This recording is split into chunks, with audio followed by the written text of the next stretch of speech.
यह वीडियो केवल सामान्य जानकारी के लिए है। कोई भी दवा लेने से पहले डॉक्टर से सलाह अवश्य लें। अगर कोई वीडियो देखकर दवा लेता है तो वह खुद जिम्मेदार होगा। धन्यवाद। हेलो दोस्तों, आज हम लोग बात करेंगे छोटे बच्चों में मिर्गी के दौरे आने के इलाज के बारे में। ठीक है, किसी व्यूअर ने कमेंट किया था कि जो छोटे बच्चे होते हैं उनमें जो सीजर्स या कन्वर्जन जो होते हैं उनके ट्रीटमेंट के बारे में बताइए कि कैसे उनको ट्रीट किया जाता है। तो ये एक एजुकेशनल वीडियो मैं आपके लिए बना रहा हूँ कि कैसे छोटे बच्चों को ट्रीट किया जाता है जब उसमें मिर्गी के दौरे आने स्टार्ट हो जाते हैं। ठीक है, तो सबसे पहले आप एक वीडियो देखिए छोटी सी, जिसमें आपको पता लगेगा कि बच्चे के अंदर जब वो कन्वर्जन्स वगैरह आते हैं तो उसके अंदर जो सिम्टम्स होते हैं या जो मूवमेंट होता है बॉडी का, वो किस तरीके से अपने को देखने को मिलता है। ठीक है, जैसे बच्चा है इसके अंदर आपको सिम्टम्स पहचानने में बहुत ज़्यादा मुश्किल होती है, क्योंकि बच्चे के अंदर हाथ पैर भी वो हिलाता है ना, तो अपने को लगता है ये नॉर्मल है या एबनॉर्मल है। ठीक है, लेकिन फिर भी जब आप उसको देखेंगे बच्चे को, तो आपको माइनर से उसमें एबनॉर्मल से जैसे मसल ट्विचिंग, मसल जर्किंग, आपको जैसे हाथों में स्टिफनेस वगैरह आपको देखने को मिलती है। और जब भी कभी आपको ऐसे देखने को मिले बच्चे में, तो आपको हैंड टू हैंड क्या करना है, किसी डॉक्टर से कांटेक्ट करना है और तुरंत उसको किसी पेडियाट्रिशियन के पास दिखाना है। ठीक है, या वो आप उसकी वीडियो रिकॉर्ड करके भी आप एक बार पेडियाट्रिशियन को दिखा सकते हो कि ये एक मूवमेंट नॉर्मल है या एबनॉर्मल है, या उसको कन्वर्जन की प्रॉब्लम तो नहीं है। ठीक है, तो ये हो गया आपको वीडियो के थ्रू कि आपको उसको अंदर आपको माइनर से सिम्टम्स दिखते हैं।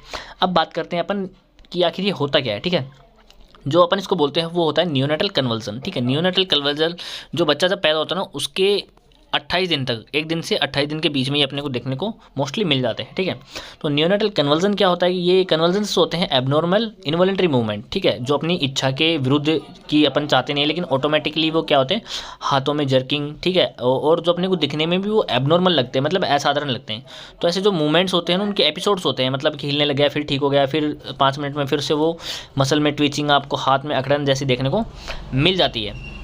तो इसको बोलते हैं नियोनेटल कन्वर्जन। जब नियोनेट्स के अंदर ये प्रॉब्लम होती है उसको नियोनेटल कन्वर्जन बोलते हैं। ठीक है, अगर ऐसी कंडीशन आपको कहीं पे भी देखने मिलती है तो वो एक मेडिकल इमरजेंसी कंडीशन है, उसको हैंड टू हैंड हॉस्पिटलाइज करना या फिर डॉक्टर को दिखाना बहुत ज़्यादा ज़रूरी है। ठीक है, अब बात करते हैं अपन सिम्टम्स की कि आखिर अपने को क्या क्या सिम्टम्स देखने को मिलते हैं। तो स्टिफनेस इन लिप्स और बॉडी। ठीक है, आपको जो उसके लिप्स जो होते हैं, उसकी बॉडी जो होती है, आपको ऐसे ऐठन जैसे आपको देखने को मिलेगी। जर्किंग ऑफ मसल जो होती हैं उसकी मांसपेशियाँ, आपको जो हाथ पैर होते हैं ना, वो आपको ऐसे ऐठते हुए दिखेंगे। ठीक है, जैसे मरोड़ नहीं होते वैसे हाथ पैरों में आपको उसका मूवमेंट दिखेगा, जो आपको मतलब असाधारण लगेगा। लिप्स और जो चिविंग जो मूवमेंट है बार बार वो आपको देखने को मिल सकता है। उसकी आंखें बार बार ब्लिंक करेंगी, या फिर पैरों को देखोगे तो आप वो साइकिलिंग मूवमेंट जो होता है ना, जैसे साइकिल चला रहा हो बच्चा, ऐसा मूवमेंट देखने को मिलता है। और अगर अपन चेक करें तो उसकी हार्ट रेट और ब्लड प्रेशर के अंदर अपने को क्या मिलेगा, ऑल्ट्रेशन मिलेगा, मतलब बदली हुई मिलेंगी। तो ये सारे सिम्टम्स अगर अपने को किसी बच्चे में दिख रहे हैं, ठीक है, अगर अपन देख रहे हैं उसको अपने को एबनॉर्मल मूवमेंट्स दिख रहे हैं, तो अपने को समझ जाना चाहिए कि बच्चे के अंदर नियोनेटल कन्वर्जन हो सकते हैं। तो हैंड टू हैंड आपको डॉक्टर से दिखाना चाहिए। ठीक है, तो यहाँ पे अपन बात करते हैं कोजेस की कि आखिर बच्चे यार अभी पैदा हुआ है, 1 दिन 28 दिन के बीच में उसको ये ऐसा हो क्यों रहा है। तो उसके पीछे कुछ कारण हो सकते हैं, जिसमें brain injury from oxygen deprivation. ठीक है, अब ये जो ब्रेन के अंदर इंजरी हो जाती है, कई बार जब बच्चा को जब बर्थ करवाते हैं ना, उस टाइम पे कई बार डिफ़िकल्टीज आती हैं। तो उस केस में कई बार क्या होता है कि जो बच्चे के अंदर क्या होता है, ऑक्सीजन सही से, मतलब ऑक्सीजन की कमी हो जाती है बॉडी में। ठीक है, ब्रेन तक, सेल्स तक अगर ऑक्सीजन ठीक नहीं पहुंच पा रहा तो वहाँ पे इंजरी क्रिएट हो सकती है। ठीक है, तो उस वजह से ये कारण हो सकता है, और ये जो रीज़न है ना, वो 75% केसेस में यही एक कारण देखने को मिलता है नियोनेटल कन्वर्जन्स का। ठीक है, इसमें ये भी होता है कि जो प्लेसेंटा होता है उसकी कई बार जो बच्चे के मतलब कि ऐसे लिपटी हुई होती है गले के चारों तरफ, उसको सांस लेने में प्रॉब्लम आ रही है, कई बार पहले रप्चर हो गई, तो उससे सारे काफ़ी कारण उसके होते हैं। उसके बाद में कोजेस में देखें तो इन्फेक्शन, मेनिंजाइटिस हो सकता है जो कि बैक्टीरियल इन्फेक्शन है, या फिर जो वायरल इन्फेक्शन एंसेफेलाइटिस हो सकता है। ठीक है, उसके बाद में मेटाबॉलिक डिस्टर्बेंस में देखूँ तो मैं अगर जो उसका जो शुगर का लेवल है वो डाउन हो सकता है। ठीक है, कैल्शियम जो है उसका लेवल डाउन हो सकता है, मैग्नीशियम की कमी उसके अंदर हो सकती है, फिर जो इलेक्ट्रोलाइट्स होते हैं वो उसके इम्बैलेंस हो सकते हैं। तो ये एक मेटाबॉलिक डिस्टर्बेंस भी उसके अंदर हो सकता है। उसके बाद में ब्लीडिंग इन द ब्रेन, अगर किसी वजह से मतलब कि ब्रेन के अंदर ब्लीडिंग हो रही है, हेमोरेजिक कंडीशन है, या फिर वहाँ जो फ्लूइड है, ठीक है, वो लीकेज हो रहा है, तो उस केस में भी ऐसा हो सकता है। उसके बाद में जेनेटिक कारण भी एक हो सकता है, माँ बाप में अगर है तो वो बच्चों में भी आ सकती है। तो ये सारे कोजेज़ अपने को देखने को मिलते हैं। लेकिन बात आती है कि उसको ट्रीट कैसे करना है, कैसे ठीक करना है। भाई छोटे छोटे बच्चे आ रहे हैं यार, उसको तो मतलब दवा भी नहीं दे सकते अपन, तो कैसे उसको ट्रीट करना है। तो यहाँ पे सबसे पहले आपको, अगर आप इन्वेस्टिगेशन करा सकते हैं, ठीक है, EEG ठीक है, इलेक्ट्रोएन्सेफलोग्राम जो होता है उससे अपने को जो उसके अंदर जो कन्वर्जन आ रहा है ना उसका पैटर्न पता लगता है, ठीक है, कि ये किस पैटर्न का कन्वर्जन है, ठीक है। उसके बाद में अपन पता लगाना है कारण कि MRI CT करवा सकते हैं अपन उसकी, जिससे अपने को पता लगेगा कि यार कहीं पे ब्लीडिंग तो नहीं हो रही है या फिर जो मेनिंजाइटिस वगैरह तो नहीं है, ठीक है। इससे अपने को पता लग जाता है कि आखिर इसका कारण क्या है, उसके हिसाब से अपने को इलाज देना होता है। तो जैसे अपने को कारण पता लग गया, उसके बारे में अपन को इलाज कैसे करना है, सबसे पहले चेक करना है कि उसका जो एयरवेज है, बच्चा जो सांस है उसको अच्छे से मिल पा रहा है या नहीं मिल पा रहा है, कहीं उसको ऑक्सीजन की कमी हो रही है, ठीक है।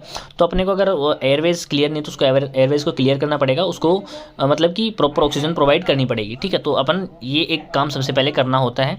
उसके बाद में उसके जो होते हैं वाइटल्स चेक करने होते हैं, जिसमें शुगर आ गया, ठीक है, शुगर आ गया, उसके जो ब्लड प्रेशर आ गया, सैचुरेशन पॉइंट हो गया, ऑक्सीजन लेवल हो गया, वो सब अपने को चेक करने होते हैं।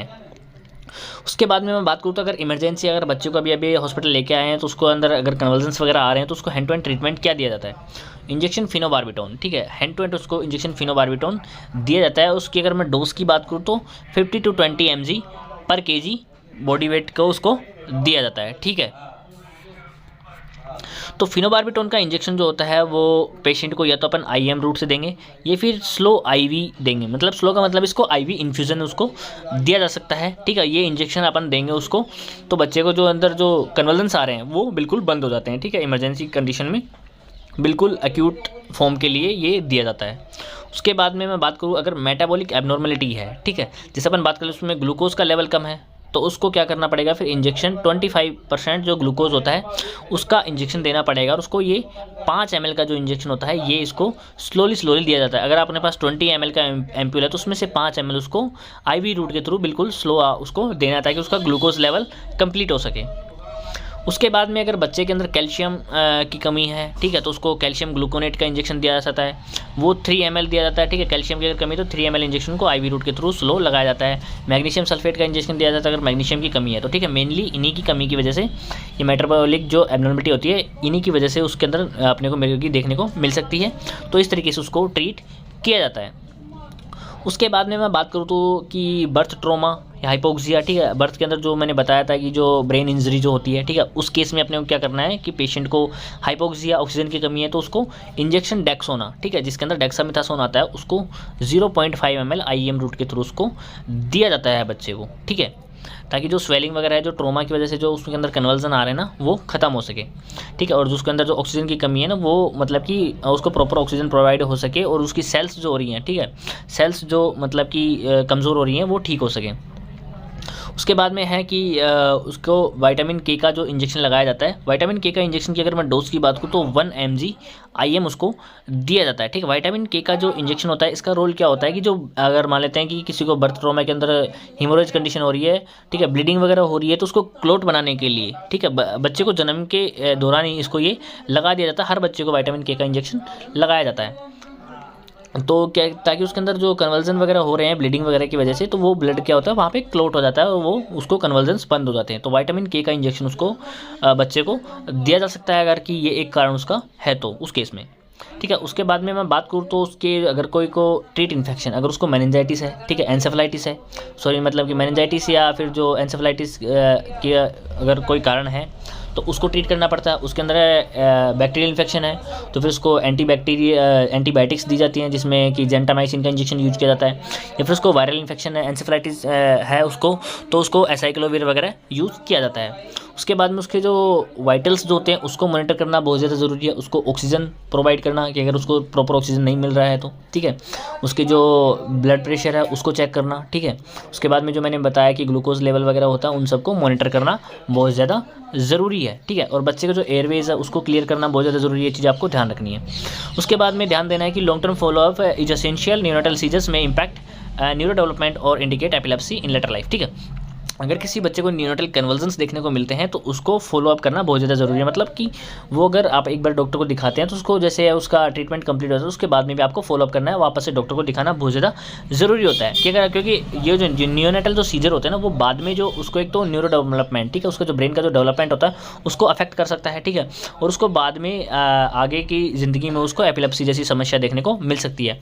तो उसके लिए आपको बच्चे को जैसे अभी एक बार अगर उसको कन्वर्जन्स वगैरह आते हैं तो वो ठीक हो गया तो उसके बाद में भी आपको फॉलोअप करना चाहिए, डॉक्टर को फिर से दिखाना बहुत ज़्यादा ज़रूरी है, ताकि उसको लेटर लाइफ में एपिलेप्सी जैसी समस्याओं का सामना ना करना पड़े। ठीक है, तो इस प्रकार से छोटे बच्चों के अंदर कारण को पता लगा करके और फिर उसके अंदर जो न्यूरोनल कन्वर्जन्स होते हैं ना, ये इनको ट्रीट किया जाता है। और ये मैंने बताया कि ये जब बच्चा पैदा होता है उससे अगले 28 दिनों में ये अंदर ये अपने को देखने को मिल जाता है। तो आशा करता हूँ कि जो छोटे बच्चे में कन्वर्जन्स होते हैं उसके बारे में आपको अच्छे से समझ में आया होगा कि कैसे उनको ट्रीट करना है, कैसे उनको सिम्टम्स को पहचानना है, क्या क्या उसके पीछे कारण होते हैं। अगर आपको वीडियो अच्छी लगे तो कृपया लाइक करें, शेयर करें, सब्सक्राइब करें। थैंक यू, धन्यवाद। जय हिंद, जय भारत।